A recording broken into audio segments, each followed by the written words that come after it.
Okay, so we're not going to drill down too far into the group differences here. You and I think, both agree at minimum the genetic hypothesis is a quite reasonable one, and we need more evidence, and we need to explore it, and we need to stop besmirching each other's reputations. I want to end before I ask our four questions with national IQs, because I'm sorry, that's another incendiary topic, but it actually is maybe a nerdier one because there actually are a lot of complicated issues here. So just to set the stage, I have to confess, I was the third author on an article that used these national IQs. We got a lot of blowback for various reasons that I won't get into. We just ended up retracting it. It's Rebecca Sears essentially been on a fervid crusade to rid the world of these supposedly racist national IQ data sets collected by Richard Lynn and then updated with Becker and Lynn. And the reason I think most people are so apoplectic about them is because they show remarkably low sub-Saharan African IQs. If it weren't for that, I don't think you would have the same kind of hostility, because we have, national, let's say, personality data, and people don't get that worked up about it. So Well, what is and also go, yeah, go. if I can jump in, Absolutely. I've never once seen anyone say, in Richard Lynn's database, the really low IQ for Guatemala seems really out of line, and Paraguay. Like, no one ever criticizes those countries. It's always about Sub-Saharan Yes. Africa, Yeah. which tells Yes. me there's a moral Yeah. component to it. Because Yes. There. I would respect Sear and other people a heck of a lot more if they said, you know what, nothing below cutoff X Right. is Makes realistic. sense. And Yeah. for that reason, I don't trust the data set. It's Right. always about the low scores in Africa, even Yes. though there are countries in Asia and Latin America that also show this. And so, yeah. Yes. Yeah, it is true. So there seems to be a touch, more than a scintilla of moral concern infecting this debate too, which again, I think is unfortunate, because I think it's such an important topic. It's such an interesting topic.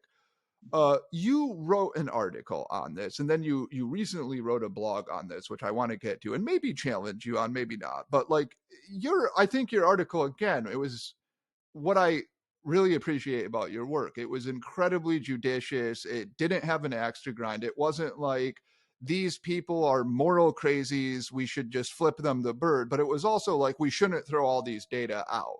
So, what's your overall assessment of the national IQ data sets? Overall, I think you can't give an overall assessment, Okay. fair, ironically. fair point. Um, as you would expect from a data set based on a lot of earlier widely divergent studies conducted all over the world in a variety of settings and subpopulations, quality varies. Mm-hmm. Um, and yeah, and I wrote that article because, ironically, it wasn't because I was angry at people saying, "Oh, it's all racist. Let's retract everything." I was just as upset as people who are using the scores uncritically. Mm-hmm. I Right. was angry at both camps. I was like, here you have people who say, "Oh no, use the data. Don't bother changing a thing." And then you had people saying, "Oh, it's all evil data. Delete it completely and salt the earth." Um, Right. Yes. I was like, "Oh my gosh, can we have a middle ground?"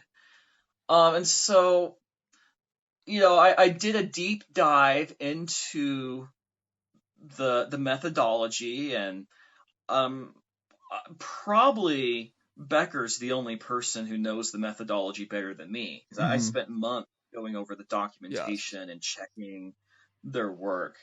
Um, and I also looked into external validity evidence. I Right. treated it as I would any other psychometric score of gathering Yes. validity evidence. Um, and I found that for some conclusions, yeah, you can use it. For others, no. The biggest deficits I found were, number one, what I call geographically imputed IQs. Right. Lynn and Becker used the procedure. If they didn't have data from a country or from a population, they would take available IQ from up to 3 neighboring countries and average them. Right. And almost every statistical check I could perform on those IQs showed that that is not a viable procedure. Mm-hmm. And so I think that if I'm ever a peer reviewer on an article that uses these IQs and the authors use the geographically imputed IQs, I'm going to say drop them. Right. You cannot use those. Those are completely and totally invalid. Right. I'm also very skeptical about IQs in developing nations that are based mostly or solely on nonverbal tests like the Ravens. Mm-hmm.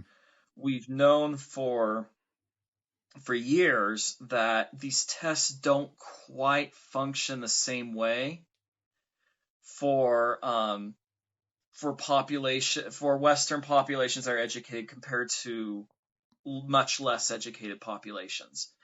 And the scores, I think about 75 or lower for these countries based on these tests are not reflecting the intelligence of these groups. And so I say in the article, don't call those, don't interpret that as being intelligence if you use them at all. And I think you're justified throwing out those values. Mm-hmm. If you use them at all, say that these tests are measuring the country's training in solving test problems. Right. And which is not the same as intelligence. Right, but this starts to get us into, obviously on a podcast we can't get into these sort of recondite issues, but like the article's over 20 pages long. It is. It's one of the longest articles I've ever written. Yes, and I have to highly recommend it. It's very thorough. I mean, you must have spent months waiting in this, because I read it and I could only imagine, because I actually thought about doing what you did and I was absolutely intimidated by the prospect and thought, nope, not going to spend half a year doing that. But yeah, so there's this, let me push you on this for a second, though. So we know that the sub-Saharan IQ scores are pretty low, and people have debated in the literature, like what is the actual score there? Wickerts, I think, put it in the low 80s. Lynn put it maybe even at 70, sometimes lower. Reinderman tried to took sort of a middle ground, put it around 75. Let's just take one, just to be specific. So let's take Nigeria. Nigeria, we find roughly 70. Now, if we actually have World Bank data on these scores as well, right? As you know, so sometimes you get PISA that you can use to correlate with it. Sometimes you have other tests that you can use. World Bank created what they call harmonized scores, which are using these other tests. And Nigeria gets about an average of 309, which you translate into an IQ of about 66. So we have this other data set, it finds 66. Now, importantly, the reason I picked Nigeria is because we have roughly, I think the sample from Lynn and Becker was in the tens of thousands. And a lot of these, in fact, I went through, last week, I went through the samples, and a lot of them were school students, they weren't. So one of the points you make in your blog, which was a good blog, people should read it though, is you talk about these two people who did analyses with rural peasant populations, Alexander Luria and Cole. I think he did it in Liberia. But in Nigeria, we're not talking about peasants here. We're talking about kids at schools. So the question I guess I have is, isn't that reasonably plausible then to say that that's intelligence? I mean, I get your point. You're like, look, in some of these populations, these aren't functioning the same. Technically speaking, they're not measurement invariants. They don't have like the same structure. Yeah. In some of these cases, though, it seems to me that they're reasonable. And Nigeria Mhm. seems like a good example of this, where look, like, yes, it does have a low number, and people can get outraged about that, but I don't see the issue with this one. I think like, oh, the data are pretty good here. Now we don't know exactly what that means, but it seems to me reasonable to assert that that's a good IQ score. Now, do you want to push back on that? What do you think about that? Yeah. And this gets deep into score validity Yes, issues. And right. that's, my jam. That's why it's like, yeah, I'll take this Yeah, on yes, it is. because the tests are much more interesting to me than a lot of other things. Um, yeah, that's why I say clearly these national IQs are measuring something. Hmm. If they weren't, they wouldn't correlate with independently derived estimates. They wouldn't Right, correlate with things um, how democratic a country is or how many rights it gives to women. They wouldn't correlate right. with economic development. They wouldn't correlate with the number of scientific papers published per capita, et cetera, et cetera, et cetera. Um, but yeah, I don't think they're always measuring intelligence. So, when you look at Nigeria and, Russell says, that number's too low for me to trust. Right. And you say, well, look, there's an independent data source that's even lower. Yes, that is what I said. um, what I think is going on is that whether they're school tests, whether they're Ravens tests, whether they're other instruments, when they're developed, these tests developed in the West are measuring a population's ability to engage in abstract problem solving and thought. Hmm. Um, and so, yeah, I'm not surprised a population that has much less education in the West and that has a much lower quality of education um, still performs very poorly on these school tests. Um, we do know based on cognitive anthropology and other stuff that completely uneducated, unschooled groups do not think the same way as Westerners who have been to school. Right. Um, Even a little bit of Western education really greatly revolutionizes how people think. Right. And so, then what's going on with these school tests administered to school children? A couple things. Number one is that a lot of the education quality is extremely low. And I cite in my Hmm. evolutionary psychological science article a study of sub-Saharan African education systems. It's by Bold et al.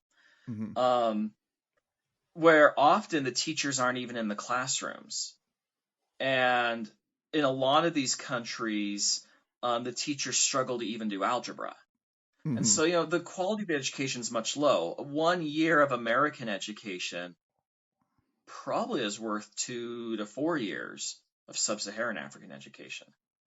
So Yeah, I think that's some of it. I can buy that. Um, but, that's where I come back to whether it's a nonverbal Ravens test that Lynn and Beck are basing their data on often, or whether it's a school test that the World Bank is using for their data, Right. it's still measuring abstract thought. Hmm. And that's not the natural default way of thinking for humans. Hmm. It's a very artificial way that has to be taught, and it has to be taught well to do well on these tests. Hmm. And so, yeah, I'm not surprised that two tests correlate very strongly and give low scores, Right. regardless of their format. Um, and that's why I say in the evolutionary psychological science article, for these really low scores, don't say they measure intelligence. Say that they measure how well a population has been trained to solve abstract problems. Um, one of the reasons why it interests me is because I have that theoretical interest of what is intelligence, how does it develop, Where did it come from? How did it evolve? Um, and I really think if we can get past the shrillness Yes. of the the critics, and that's why I am grateful for people like Wickerts who are engaging with the data Yes. and who have great criticisms. Absolutely. He's the one that has made me really skeptical about Raven scores. Yeah.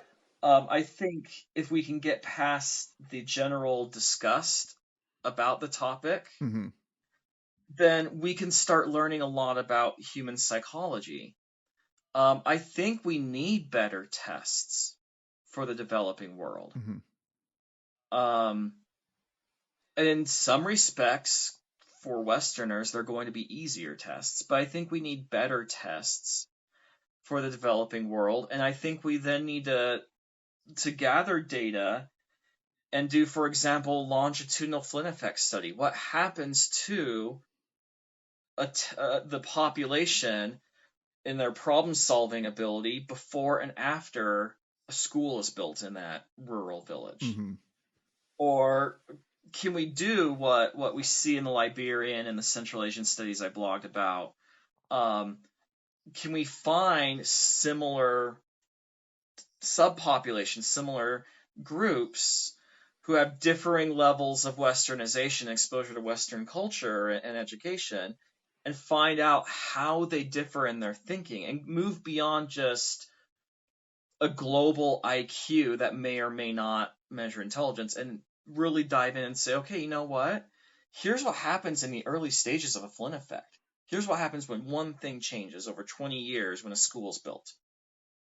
Or, hey, instead of a general IQ score, we have some interesting issues going on about how similar groups in different environments engage in analogies Hmm. or classification problems. That to me is way more interesting than country A scores higher than country B.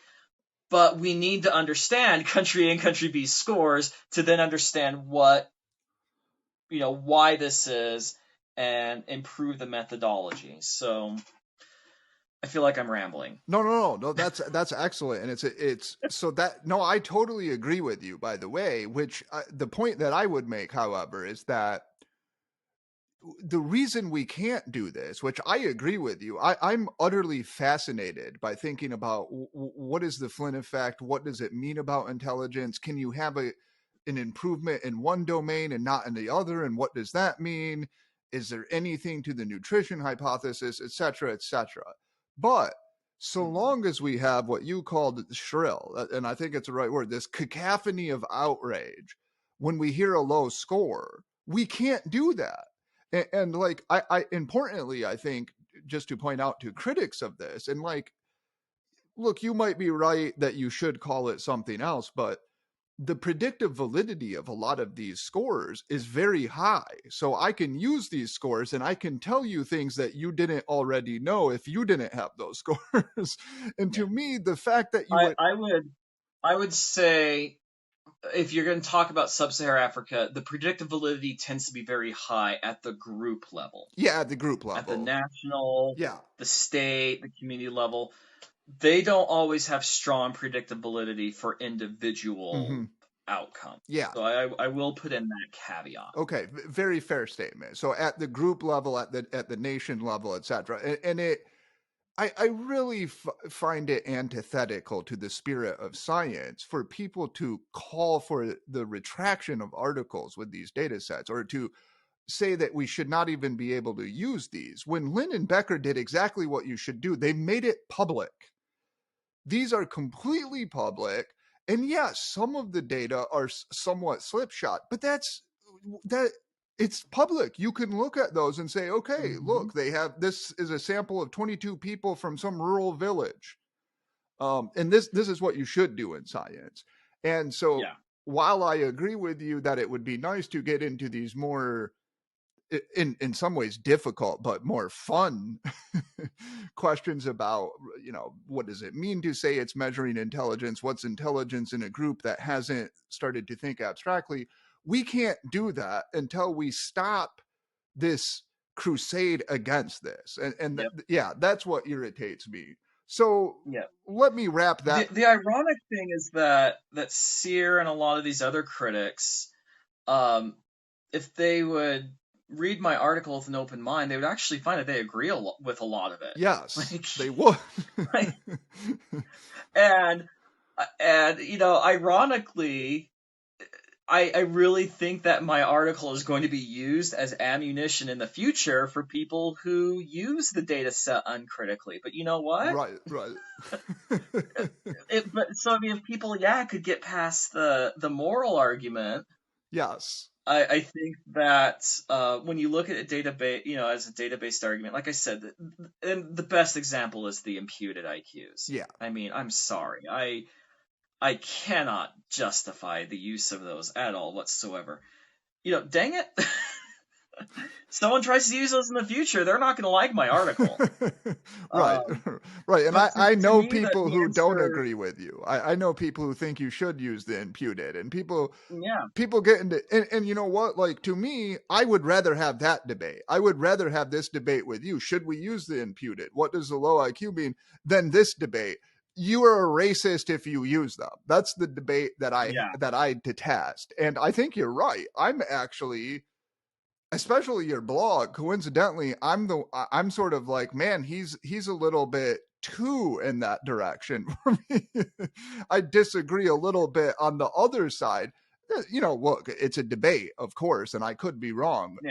But you and I could have that debate, and that's what I think we want. It's just, is to have this debate. And I've had some pushback from colleagues saying, you're too skeptical that these tests can measure intelligence. Mm-hmm. Obviously, I don't think I'm too skeptical. And once you start hitting high 70s, 80s, okay, nah, your country doesn't have a lot of excuses. Right. But where the cutoff is, where you start being too skeptical, where you think it no longer measures intelligence, or yes, it does. That's legitimate debate. I agree with you. The absolutist debate and the moral debate is not a productive one. Right. And I think that if by asking the right questions, we start having much more useful debates. And that's why one of my questions is, okay, what is it? If you look at the Wickert's results, where, we don't have measurement and variance when populations score really low on the Ravens. As a starting point, to me, the follow-up question is, okay, what is it about those populations where the test isn't functioning well?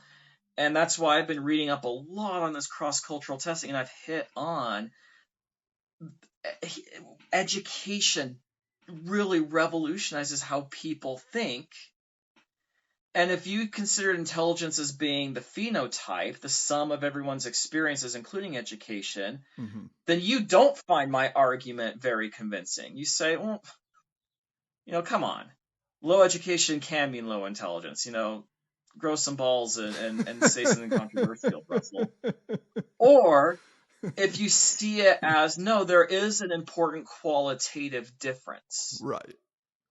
Yeah. Then you may see my argument. But to me, we need to get better instruments, better samples, and to understand what's going on at the national level better, we need to understand what's going on at the individual level better. Yeah. And that requires new data, new tests, and moving beyond the argument of, is this kosher or not? Yeah. Should this be retracted or not? Right. Yeah.